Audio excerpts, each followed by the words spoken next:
This episode is brought to you by Indeed. When your computer breaks, you don't wait for it to magically start working again. You fix the problem. So why wait to hire the people your company desperately needs? Use Indeed's sponsored jobs to hire top talent fast. And even better, you only pay for results.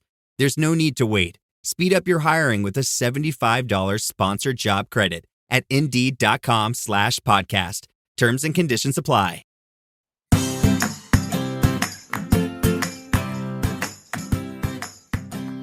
Hi, and welcome back to Realistic Sustainability. I'm Mike, and I'm here with, I bet you thought I was going to say Nick. I'm not. I'm here with Rob Bogan, Mr. Rob Bogan. How are you today? Hey, I am fantastic, man. Thank you so very much for the invite. I know Nick usually holds it down, so I'm going to try my best to fill his enormous shoes. Now, before everybody starts getting on Nick, this is absolutely my fault that Nick's not here. His schedule, my schedule, as I've said before, sometimes can get all kinds of mixed up.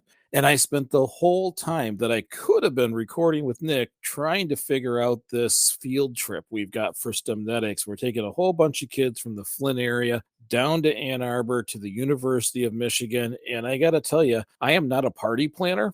And this takes effort. Yeah, I would imagine so. It's complex. It is like being the ringmaster of a circus, I would assume. Yeah, well, even during it, it's kind of like herding cats, but it's so much fun. And you get a lot of kids out of different areas who get to go see one of the largest and most successful universities on the planet. Yes, and it stokes the sense of wonderment, and I would imagine keeps kids particularly engaged with the idea of attending a university and getting after that higher education. Absolutely. Absolutely. So before everybody starts beating up on Nick, it's me. Send the wrath to me, not him, because it was my schedule debacle that caused it. But luckily, here at Realistic Sustainability, we got all kinds of friends. See, when Nick can't make it, I have top tier quality partners like Rob. USDA certified. And it just kind of worked out because the topic that I had planned today, Nick was pretty concerned. He didn't feel like he had the knowledge to jump in, even though he gets that opportunity to play the novice in these things. He likes to have some background, and you do have background in this topic. I have a lot from a lot of different angles as well. There's personal vested interest in this topic. I have experience across the board actually working within this realm, this ecosystem, I guess. So I'm excited to talk about it. Yep. So what is our topic? Our topic is large companies. I mean, the big ones, the big companies, and their unsustainable race to be sustainable. Is that a weird sentence? I don't think so. I think it fits perfectly well because it seems like now that a lot of companies are focusing on being green or being sustainable. It's the cool thing to do. So everybody wants to do it now. And not only does everybody want to do it, but everybody wants to be the best at reducing their carbon footprint. Well, it and as a sustainability nerd, I watch this stuff from the outside, and it is I think a mess is probably a good way to put it. It is embarrassing. Like, it's fun. I laugh because I know what they should be doing. They have almost no idea in many cases. There are some that can do some things, but it is just insane the amount of effort and level and embodied energy and everything that goes into a large company deciding that they're going to do less. Yeah, I mean their hearts are always in the right places, but a lot of times, is kind of, I guess, wasted arrows, so to speak, because the message that they put out there so often doesn't match the actions, if that makes sense. Well, and before we go too far, I keep forgetting that we've been doing this show for years. So I talk about embodied energy a lot, but sometimes we get new listeners who jump in the middle or jump in even at this episode. So I just want to remind everybody embodied energy is the amount of energy or carbon footprint that goes into a product or a service or a process from the very idea that you want it through the absolute end of having it. If you want a spoon, there's someone out there who's going to draw up a CAD drawing of your spoon. It's going to go through all these checks and balances and meetings, and then someone's going to decide we're going to produce it, and then they're going to go get contracts at different manufacturing companies. All of it, including the raw materials, all the way through to when you threw that spoon away, where it went and how much space it takes up for how long. So when I talk about embodied energy, it is all of it, all of the energy that is included in this item. So when we talk about these big businesses, think about that. Because the very first thing I think about is when a big business says, that's it, we're going sustainable, start a new department for sustainability. Yeah, I think that that in and of itself is kind of hilarious just because as you just said, just that in and of itself, like starting a whole new team, a whole new research group, a whole new department aimed at sustainability is just increasing what they use and increasing the amount of resources they go through like tenfold. It's they got to clear out an area or rent us up a real building. We're going to need desks, we're going to need computers, we're going to need all the equipment for these people to do this job so they can figure out how to use less equipment. Yeah, and if the if it's an on-site sort of job, then you have the employees themselves that are bringing in lunches or ordering takeout, and they're throwing their waste away, and they're driving to work. It's just it's crazy. It's crazy when you really think about it. When you hear your explanation about embodied energy and how much actual resources we go through, it is mind-boggling. And remember, even people's time count. So just the fact that they're going to build a whole new division, put that in all their software, give everybody new email addresses, and just kind of create this environment so that this environment can later really try to go and eliminate things. Now, each company kind of does it different, and I'm not sure I found any company that does them all, that does all the things. Mhm. But you're right. Standing back, you just start to giggle. The fact that the company has a website and a division and people who work for that group and all these things, it, you just want to go. You want to send them an email going, "Hey, you're doing it wrong." Yeah, definitely don't write them a letter. Mail a letter, email it. Yeah, email for sure.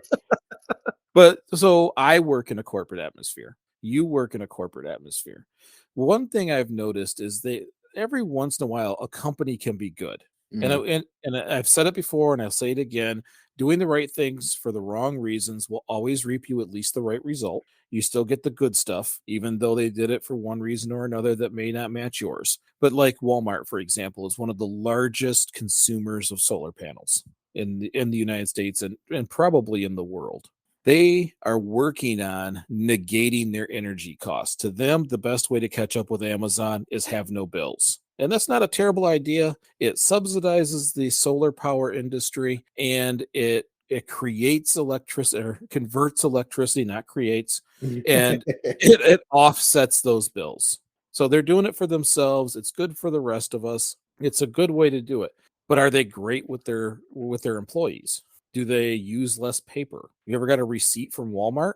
You could use it to end a marathon with. Yeah, and you're right.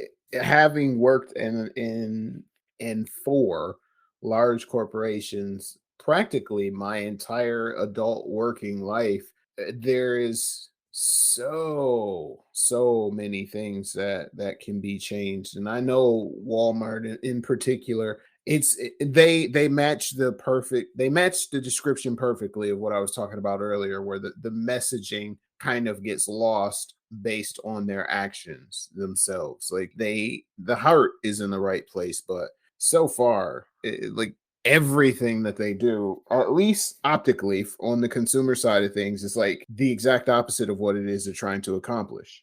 So we were approached by a cracker company, a manufacturer of treats or crackers. And I love the idea. It was an attempt to create a zero embodied energy offset. So we built we got these crackers with the least amount of energy, and then we offset the rest of it with these credits. Okay. Hmm. But they created a whole new cracker, whole new brand. They carry 40 different things. They made one that they can say they offset. And But did they?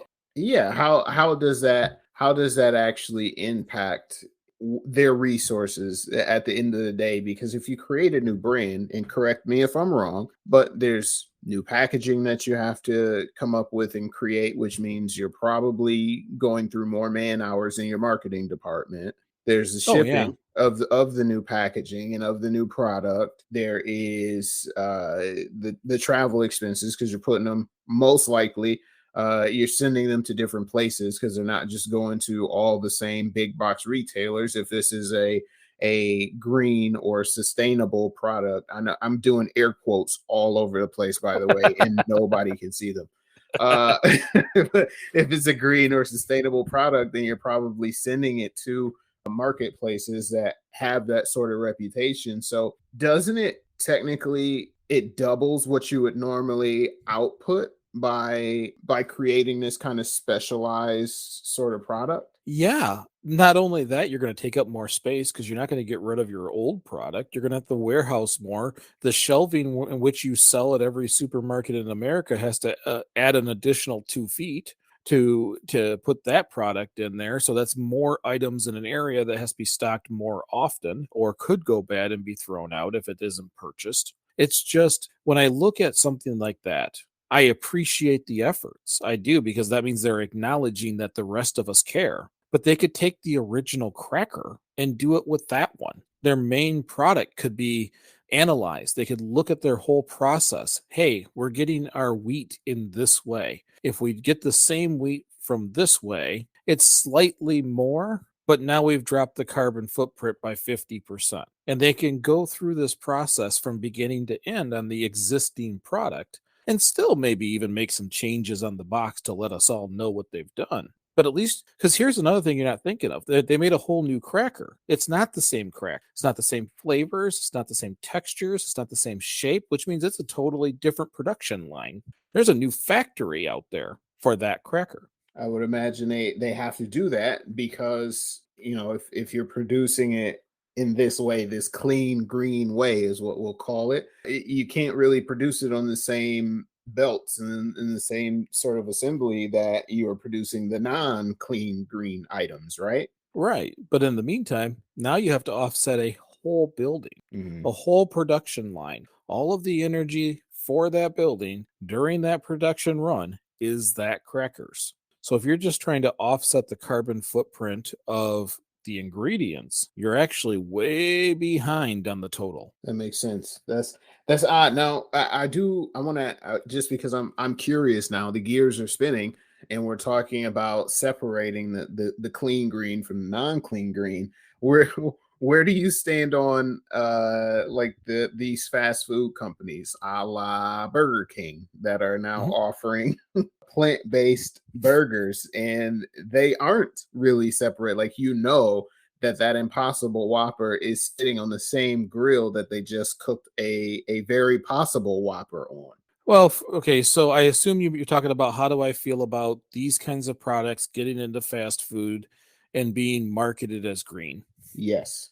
Okay, because if you're saying vegan, then it has to be cooked differently because it can't sit on top of beef grease and still be called vegan, Right. or even vegetarian. Now, first of all, let's get one thing out of the way. Burger King was not trying to make a healthy sandwich. They weren't. They were trying to make a plant-based sandwich taste like a burger. In order to do that, you have just as many calories from that plant-based burger than you do your Whopper. I think Wow. it's really only about 100 calories in difference. So it isn't a health thing. They just wanted to make it with something different, and they accomplished that.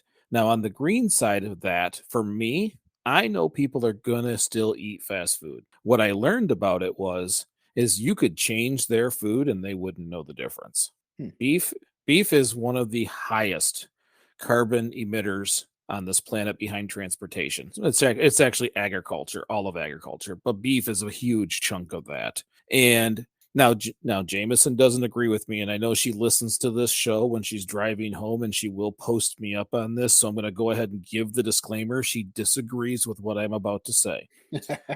I believe that the burger from the Impossible Whopper, is more burger like than the Whopper, because you Really? have this. The Whopper, they have spent years and years and years figuring out how to trim it, how to make it cheaper, how to degrade it just a little more, maybe a little more fat in there. And they've continuously done that till it's on the edge of a burger. The flip side is the Impossible Burger, or the Impossible Whopper. They worked really, really hard to make it like a burger. So they really wanted to make it taste like a hamburger. And I believe that it does more than the Whopper, because you have a degraded beef product versus a ramped up plant product. And they seem to fit with almost in the same window. And what that tells me is that we could, in this country, switch to a plant-based meat system, and very few people would even notice unless we told them. Interesting. Now, on the side note, I will tell you that I was glad I did it, but I accidentally bought a bag of meatless chicken nuggets. Okay. Daughter loved them. Stepson loved them. I did not. Mm. They just had a different taste to them, a different texture to them. It didn't fit what I needed. So I'm curious to see how other fast food restaurants, especially like Kentucky Fried Chicken, who's coming out with meatless chicken, how that pans out, because what I got was not comparable. You know, I actually tried the KFC meatless chicken, and it's pretty good. I enjoyed them myself, but you have to, at least to me, you have to eat them fresh, because if you don't eat them fresh, like right after they're cooked, however they cook them, and you try to warm them up the next day, it's like eating, I don't know, like eating a handful of rubber bands almost. Oh, geez. It Okay. it gets gross really fast. Well, and changing food habits is challenging. I've been trying to do it for a long time, and I'm catching myself getting better. I've tried myself changing all my food habits, and as we all know, I'm a big guy. I have always been a meat and potatoes guy. My family is steak after steak after steak, followed by a bag of Doritos. And as an edible landscape engineer, I really want to get better at that. And I've caught myself. When we go to restaurants, I choose the shrimp. Or one of my favorite places, and no, this is not a paid spot, is Adiamo's in Fenton. I love that restaurant. Any reason for my wife and I to go there, or business, entertainment, whatever. I love that place. And they have one of the best meatless meals I've ever had in my life there. Mm. So I'm getting better, getting away from it. But that's another thing, is companies that do those, because Burger King got a pop from that. They really did get a bunch of business. They got a lot of attention. Their name was everywhere. And that's probably why they did it, not because they were trying to get away from beef. Now, there is a big cost in beef, and if they could find a way to get away from beef permanently, they'd be well ahead of everybody else in cost.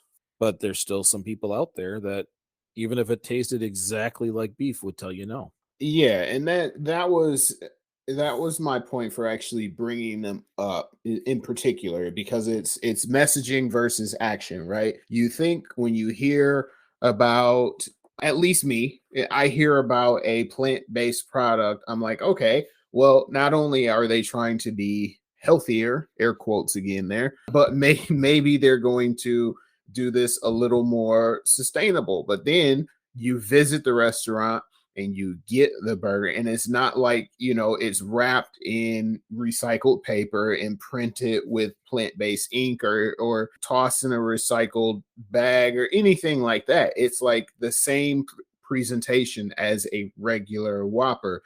So do you think that there's a little bit of, do you think they're being misleading by chance by marketing these products as being plant-based or clean green friendly, when in actuality it's just another item on the menu.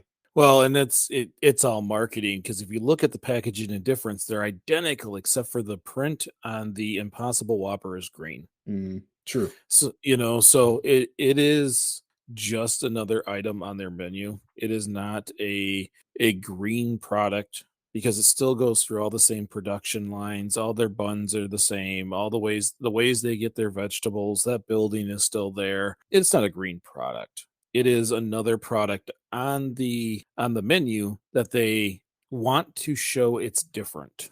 And that was the way they chose it. Right. And to be clear and to be fair, they haven't outright marketed the Impossible Whopper as a, this eco-friendly burger or anything like that. But I guess, can be a bit misleading because, again, when you hear those things, you hear those trigger words, plant-based, vegan, and stuff like that, you automatically just assume, like, oh, hey, they're trying to do the right thing. This must be different somehow. Whereas in the case of the Impossible Whopper in particular, it isn't really. So they're not using, vegan friendly buns. They're not using vegan cheese. They're not using vegan mayo. Literally, the patty itself is cooked on the same griddle as a Whopper. So they're even mixing the resources that way too. So that's another one of those messaging versus action sort of things that stand out. And just to kind of, I guess, transition back into the corporate side of things, another one of my personal pet peeves is when you hear companies saying, hey, we're committing to going green and we want to make sure that we reduce plastic waste, on our front. Apple, for example, we're going to reduce plastic waste by not putting the plastic charger in your box anymore, which is going to make you go out or purchase one inside of the Apple store, a charging brick that is wrapped in plastic, that the brick itself is made with plastic. And it's, again, messaging versus action. How do you feel about that? How does that strike you? Both of those are marketing ploys. So the Apple version that you're talking about, the burger version, these are the marketing ploys that they can use keywords to increase revenues.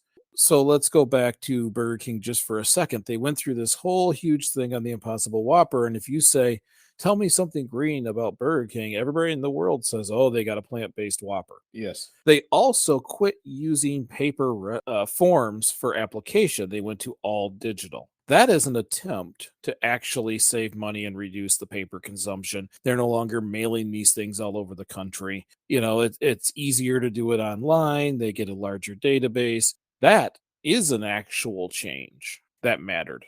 Okay. Where the Whopper, if you ask anybody, they're going to go, oh, that green Whopper. When you go to Apple offsets their energy cost. So they don't do it themselves. They pay carbon credits, if you will, so that whatever emissions that they can account for in an Apple product, they pay into clean energy. Wind, solar, all these companies to offset or produce the same amount of energy as they would have consumed. Now, is that being green? No, that's buying your way out of a problem. But it does subsidize those programs. It does pour money into solar and wind. It does help them get going. So they can do something that does help. But in the meantime, they think that we're incapable of understanding what they're doing on the sales side. Does that make sense?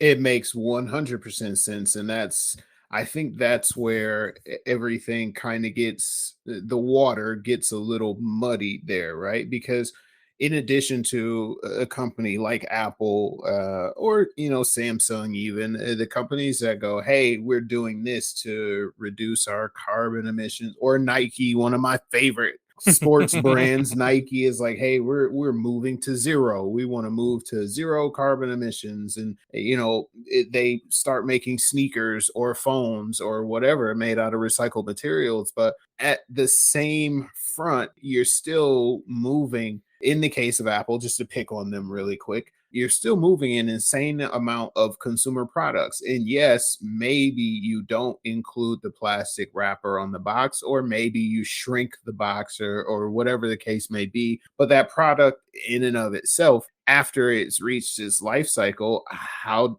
do we recycle that? Well, I want to. You just said something that locked my brain up, and I stayed on that, and I need to address it. Just because a company is using 100% recycled material does not make it a sustainable process. Because Go on.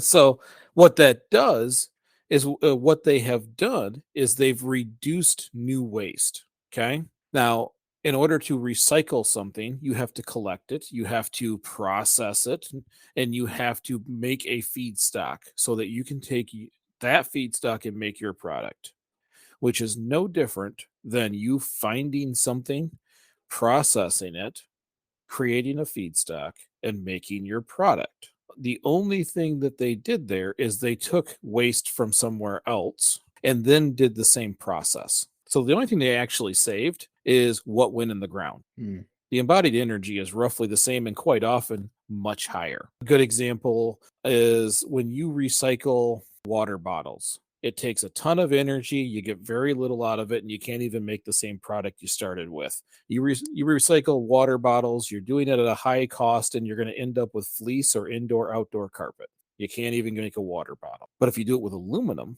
it takes just a tiny fraction of the amount of energy to recycle aluminum as it does to process bauxite. So it all depends on the item. So I think it's Reebok that is very proud of the fact that they're taking plastic from the ocean and making a shoe.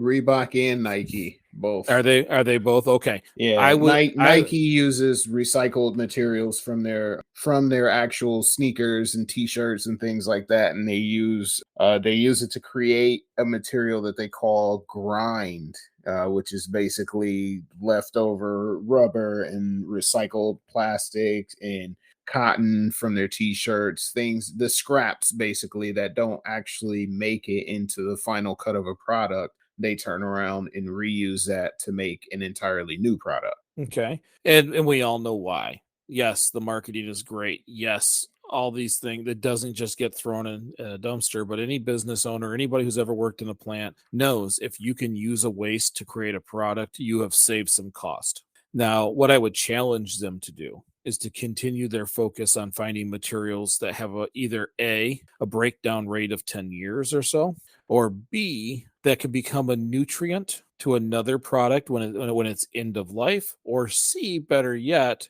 if they can't make those changes, be responsible for the recycling. So when you're done, you've worn your shoes, these things are done. It's got a hole in the end of the foot. They're just done. You get a prepaid envelope that sends it back to Nike, or drop off points in which they pick them up or whatever, so that companies become responsible for the products that they create, which will really force them to want to make them either A, invincible, or B, recyclable.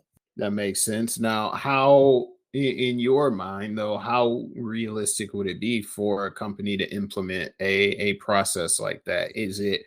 I guess my real question is, what's stopping companies from doing that more? Is it a bottom line thing? Is it a profit margin thing? Like it sounds like something that could actually work. It's because it does. California and most European countries have rules that make the owner of a product responsible for its disposal, and it's usually with electronics. And I'll be honest, if you're in electronics, you probably want those materials back anyways. Now, that's a whole different show on how to design upgradable electronics, but there are places, there are countries, there are even in California where they're placing the producer responsible for the recycling, because it's no different than a soda bottle, which, by the way, in Michigan we can take back a can of carbonated soda and recycle it for 10 cents because we paid the 10 cents when we bought it. And by the way, that has nothing to do with recycling. It's actually a sin tax on carbonated beverages, because you can get a can of something that is not carbonated and it is not recyclable in their mind. At all. So just so everybody knows, it's not for recycling. It was a sin tax in the hopes that you would never take the can back. But in California, they have that same kind of pricing when you buy a computer or a television. And when you return the electronic, when you're all done with it, you get that money back. And I'm pretty sure, and I'm sure my brother will check me on the California side, but I have heard that they have that for certain products. Yeah, I noticed that too on and this has nothing to do with really on the recycling thing, but California really seems to be leaning head first into the whole product responsibility because a lot of like phone cases, a lot of the chargers, things like that will come with actual warnings like, hey, this product is made with something that has been known to cause cancer or whatever Yep. the case may be. And I admire that in a way. I wish that it was something that was done a little more widespread because I'm a big consumer advocate myself, and things like that matter. And it's sad that it's only happening majorly, at least in one state right now. And I would like to see it happen in more because I think there's a massive market out there for more truly sustainable product. Well, just so you know, from a person who works in an industry that has to abide by emissions, and California has much stricter emission standards than any other state in the United States. Large automakers, if one state requires it, we do it. Oh wow. So it doesn't matter if Texas or Florida or New York or Michigan doesn't jump on board. As long as there's one in the country, we build to that standard. So every car produced by the manufacturer I work for can be sold in California. And if it can be sold in California, it can be sold anywhere in the world. Mhm. Okay. Now here's a question for you too. I'm the question guy. You get the gears turning, and I'm like, okay. So uh, realistically, see what I did there? Realistic sustainability. Realistically, do you think that California enacts these standards and these rules and these regulations because it's the right thing to do? Or do you think it is because of the sheer amount of people in California? I think it's a little bit of a mix. California likes to be considered progressive. And in order to be considered progressive, you have to continuously do progressive things. And California likes being the leader, and California can be the leader. It is very, very challenging for Alabama to be the leader. It's very challenging for Arkansas or Mississippi to be the national leader in anything that is technological. They just don't have the ability. Where California is the fifth largest GDP on the planet, which means there's only three other countries, because one of them is the United States, that has a stronger buying power than California. That's insane. So California can function independently financially because it is that large of an economy. And it does drive what the rest of this country does. So as we were talking about how these companies act, I want to do one thing here real quick before I switch gears. One of those things is we talk about that image or how companies take advantage of something that maybe isn't theirs to take advantage of, or they don't call it green, they let you assume it's green. Well, right now, a good example of that is you see a commercial about every 6 or 7 minutes of Amazon bragging about how much they pay their employees. Mhm. Have you seen we do at least $15, they get health care on day one, all these things? And, I saw that for the first time and went, I'll be darned. They jumped on board. Uh-huh. Yes. By the way, they jumped on board because their very first union was formed 2 weeks ago. Hey. So they're out there doing marketing on, look at all the wonderful things we're doing for our employees. Because was it last year there was reports of people peeing in bottles because they couldn't Yes. leave their space. Yep. So I know that when we talk about greenwashing, it's the exact same thing as that. What I'm trying to look at is we peel away the greenwashing, the marketing, the things that make our brains itch, and look at this, look at a couple of legs. How are they doing with their energy? How do they reduce their waste? And the part that no one ever thinks of, the social aspect, how are they dealing with their employees and their customers? And then last, your ecosystem and surroundings, not just the forest, but the cities and the people around them. Those are these major aspects. So when these companies like Google is a great example, they have Did you know they've been carbon neutral since 2007? I did not know that. They're very proud of it. They are quote unquote energy carbon neutral since 2007, Very which interesting. means all their data centers, all this, all and their high consumption, they have solar farms that they own, they have wind turbines that they own, they have hydrogen fuel stations that they use to offset, and whatever they can't reach, they buy out, just like Apple does. But how are they with their employees? Because if people remember, just recently, all these employees wanted to continue working from home, and they said, no, no, no, we've got these massive complexes, we have to use them. Hmm. Is that just as sustainable as their energy policy? I would imagine not. I would, and it's because and that was kind of the big deal a couple of years ago, right? Like people were obsessed with how nice it must be to work at Google and work on the Google campus. But as COVID came through and taught a lot of companies is that maybe people would actually prefer working from home, not having to make that commute. And yeah, you may have the sweetest office building with the best snacks and the best, personal chef in the world. But, if you let somebody work from the comfort of their home, 9 times out of 10, they're going to choose that. So now you have a building, just kind of sitting there taking up space with Hmm. tons of resources in it that isn't being used. It is, I don't know how that, I guess that's why it's so impressive to me that I don't know how they could be so carbon neutral because they use a ton of resources.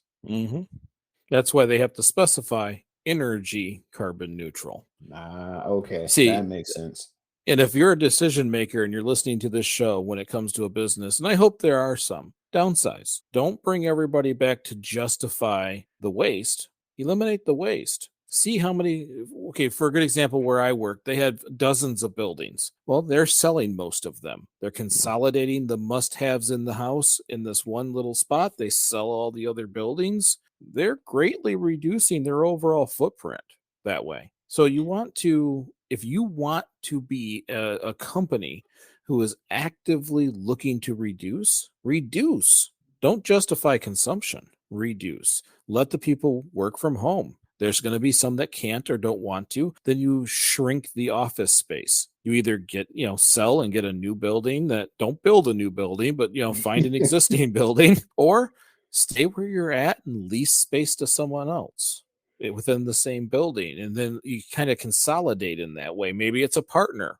Mhm. Maybe you deal with a bunch of suppliers and you can lease space to all your suppliers so they can be right there at your beck and call or get access to you, whatever. But shrink. That is the real answer. You don't build full divisions to figure out how to use less. That's silly. And if you look online for rankings, I'll tell you right now, they're almost every one of them are flawed. Now, I like the plugin that I've been promoting for all these years, which is Ethic. And as they get more and more information, that plugin for the Google browser will be more and more useful. Okay. But what I found was is like Xerox was considered a top 10 sustainable company. Your primary product cannot be ink and be a top 10 sustainable company. Yeah. It can't. So whatever they're grading has nothing to do with their product or its process. So, maybe they got LED lighting. I don't know, but it got them on the list and it made them look good. I saw things like all these different companies showing up. Google's on that list. And Mhm. they always say energy neutral since 2007. But that's not the only category. Where are they at in waste? Can they shrink? How are they working with their employees? Do their employees want to work there? Are they sociably responsible? Yeah. Do you ever think that, and you maybe already know the answer to this, but do you ever think that some of these companies might actually be intentionally padding their stats, so to speak? Like, hey, look at us, we're doing this, this, and this. But by the way, don't look over here at the man behind the curtain where we're doing some other really, really environmentally friendly things, or things that aren't so sustainable or aren't so green. Like we want to show you this one thing that we're doing in an effort to cover up all the, dozens of other terrible things that we're doing. It happens every single day. There's at least one commercial on somewhere in this country per day of an oil company going, "Hey, we wash ducks." Yeah, I dislike those commercials in You particular. also covered the ducks. Right. You see these commercials of, we're becoming more sustainable. We've quit using, you know, I'm making jokes, but we now print two-sided on our printer, but they're a oil refinery. Right. So what it is just like every argument, probably since 2000, where it's situational. They change the scope to the one piece they're doing well and pretend like that scope represents their company. And that is not the reality. And that's what I fight with on all of this stuff. That's why we see the comically weird, we're going sustainable. We bought all these new printers Mhm. because they use 5% less ink. A good example is Consumers Energy. In order to get off of coal, we built a brand new full network for natural gas. That network, we built all new pipelines, all new pump stations, collection sites, because if you burn propane and you burn natural gas, it burns more of that carbon emission and you get less of a total emission. All a true statement. Mhm. Except for they leak like a sieve, and methane is 7 times greater of a greenhouse gas, 7 to 10 times greater of a greenhouse gas than carbon. So Wow. not only do you get the production cost of that whole massive statewide network, because remember, embodied energy, Yeah. but you also are going to leak more gas that is 7 to 10 times greater. It stays in the atmosphere longer. It collects more energy than what you already had going on. But So here it's written on the side of their trucks. They're very proud of it. Oh yeah, of course, because you have to be loud and proud about it. Now, another thing that just kind of came across my mind, what about clean energy? Like how sustainable can that be? Because you hear a lot, and I never thought about it until I actually heard this argument presented to me. You know, what happens when a wind turbine or something like that gets decommissioned? Where are the blades going? Mhm. How are they taking care of that thing, those things? And I hear that sometimes they just get buried somewhere, and and a turbine is a giant plastic thing, right? So that that plastic, if it's getting buried, is just going to sit somewhere forever. Yep. Fiberglass and carbon fiber. So a carbon fiber fiberglass blade. So I like these conversations because it's very, very similar to political conversations when you say, "Hey, you just clubbed that seal." And they say, "Wait, wait, wait, wait. But the guy I don't like, he clubbed two seals." Okay, none of those are good. So what you have with an old industry is we are currently at the best it will be. It's had 100 years plus to get good. This is the most efficient, the least amount of workers with the most amount of profit. That's where we're at in the oil industry today. And when you say clean energy, it really does limit to which ones we're talking about. There's not a lot of quote unquote clean energy or green energy or renewables. These all mean something different. So Okay.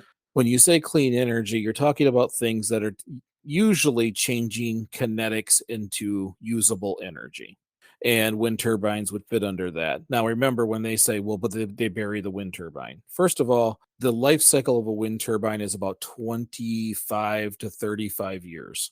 They can be upgraded in many cases and run another 10, 15 years as long as they're maintained properly, which is a significant amount of time. And they lose very little efficiency in that time. Now, they make it sound like they chop it down like a tree, it falls into a hole, and they bury it. Now, remember, the bulk of what you see on a wind turbine is the tower and the housings. Those are all steel, iron, copper. Those all get recycled. The only thing that they ever show you in the photos is the blades, because that's the only thing that is a considered waste. Now, it's also a reasonably new industry. It's now an effective industry. Remember, solar has been around for a long time. It just was useless.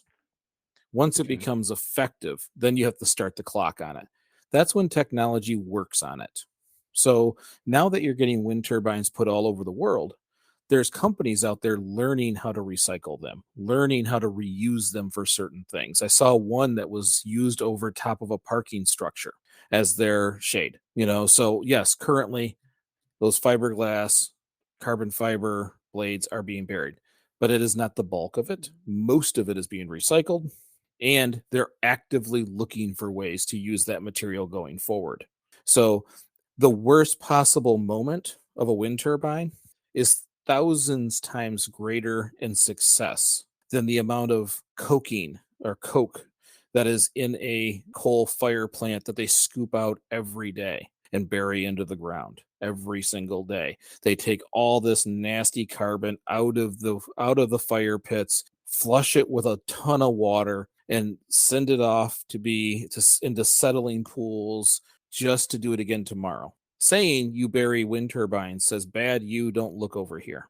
So that's how I look at those things, because they're not apples and oranges. And even if you made them apples and oranges, the scale's not even helping the person with the argument. Got it. Makes sense. Makes sense. Now, I wonder, to bring it back to the topic at hand here, why there aren't more companies that are focusing on dismantling the idea of companies that are sustainable. Like, hey, you say you're doing this, but we're doing this in XYZ, like proving their actual sustainability practice, like saying, hey, we're doing this and it's working. Why can't you do it? Because there are companies that do practice, more sustainable production habits, and more sustainable employee lifestyle habits, and are just sustainable all around, but they don't seem to get as much press as some of the others. Why do you think that is?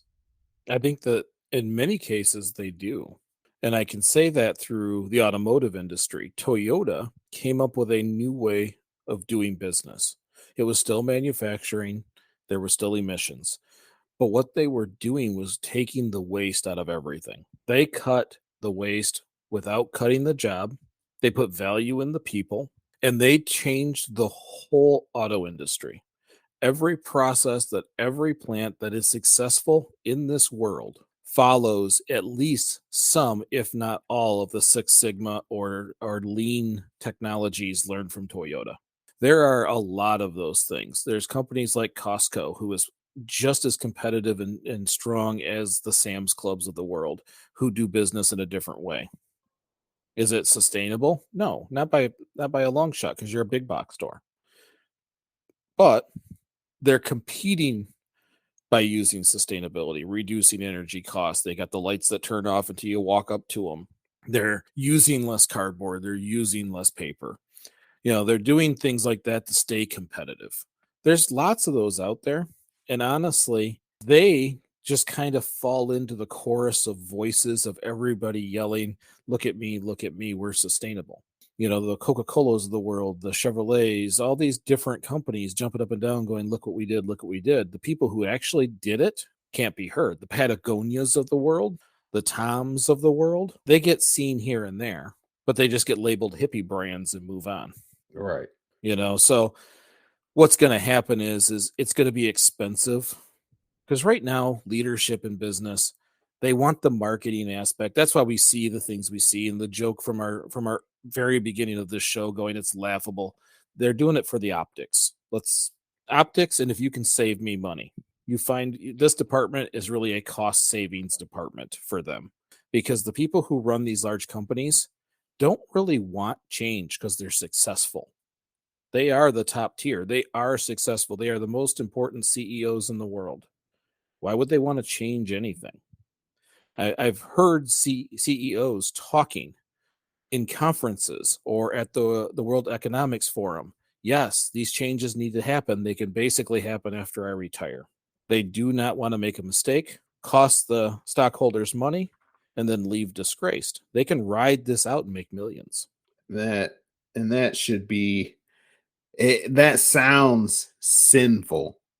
Just like the mere thought of that, like knowing that somebody could be in a position to actually be better and do better, but they choose not to because they don't want to be the guy that, takes the risk and maybe, just maybe, throws the company off a little bit. I have one more question if we have time Well, for it. just real quick, just so you know, I know it seems sinful, but remember, on average, around 20% of CEOs are psychopaths by definition. And that study was done in 2010. Feel free to Google it. I have to now. I I 100% have to. So what's your question? I wanna know this.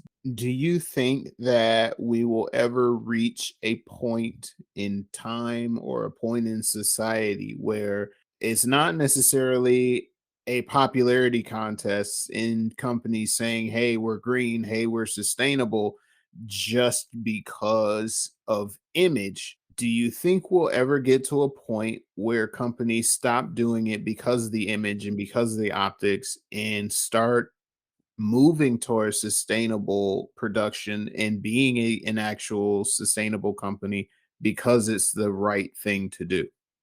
I don't think companies will do it because it's the right thing to do because they need infinite growth. Until our system changes, it's impossible to achieve infinite growth and longevity together and do anything with a moral compass.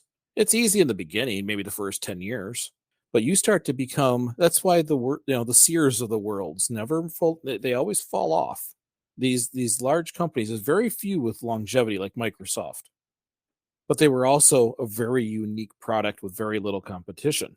It is almost impossible. So I was with you up until the part where you said that they did it basically because of their conscience. They'll never do it because of their conscience. They'll do it either from the pressure from the rest of us pushing on the bruise, only buying the products that fit the criteria in which we want them, or they fall behind in the market and they use sustainability to reduce their costs. Because I don't care what anybody says, sustainability saves you money. It is not expensive. It's expensive when you listen to greenwashing. If you run a business sustainably, you are constantly cutting cost. You're cutting the amount of resources you're putting out. And I think that some companies will be forced to do it as resources become scarce, as competition becomes fierce. The ones that learn to function in a sustainable environment will be leaps and bounds ahead of these companies who pretend. Well said. Well said. I So, agree. so just to get us to a close, because I know I do this, I'll get going and I'll get going forever. So, Well, that's part of my role whenever, and I will continue to. I like to throw those questions out there to poke the bear, so to speak. So it's always absolutely. good. If anybody out here is a decision maker, or you work with decision makers, or your spouse is a decision maker, I hope that I get the point across that building if you want to be sustainable, you have to use sustainable thinking. You have to use the same things we've talked about over the last 2.5 years, these little pieces, these little restructures, these little reductions. That's how you become sustainable, not building a new department who's going to learn all about sustainability and quiz the employees on how many pencils they take. This isn't functional at all. This is this is actually a drain on your overall resources. Go smaller. I know companies that are big and flashy and fancy. Here's the deal. Malls died for that reason. Big box stores are starting to fall in the same direction. The cost of energy, the cost of materials, the cost of transportation isn't going to go down. We use too much as it is. We have to continue to work to reduce the amount of materials, the amount of energy, and shrink that cost if you're going to be effective and you're going to be competitive. If you do it now, you get to be a leader. If you do it later, you get to survive. With that being said, hopefully you guys enjoyed this episode. If you did, share it with a friend or on social media. There's other ways to support realistic sustainability by like you can become a monthly sustainer on our Anchor hosting site or just by visiting greeningyourlife.org/podcast. Or better yet, just leave a 5-star review. leave a comment, click a like, click a follow. All of those help us out tremendously. And remember, we only get together each week to get a little bit better. Little bit, big bit. And I personally would like to thank Rob for filling in with Nick today and helping us out. Thank you so much. I love doing this every single time we do this. Thank you. I once again, I tremendously appreciate the opportunity. I will continue to keep the books open, so to speak, so I can guess on these things. I like showing up because I do learn a lot each and every time. So I'll never say no if the invite's out there. Well, I really appreciate you coming in and bringing your unique point of view. And I know every time you and I get into something, it turns into a Q&A, but I think it told everybody the story we were trying to show. Absolutely. So thanks again, everyone, for listening. I'm Mike. I'm Rob. And we will see you next week. Well, at least I will.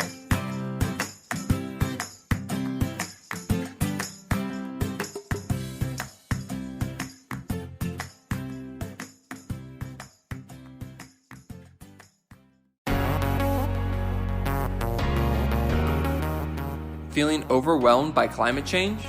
Looking for sustainable and ethical brands to support? Then Ethic is perfect for you. Ethic is a simple browser extension that helps you find sustainable and ethical brands online. Learn more at ethyk.org, ethyk.org.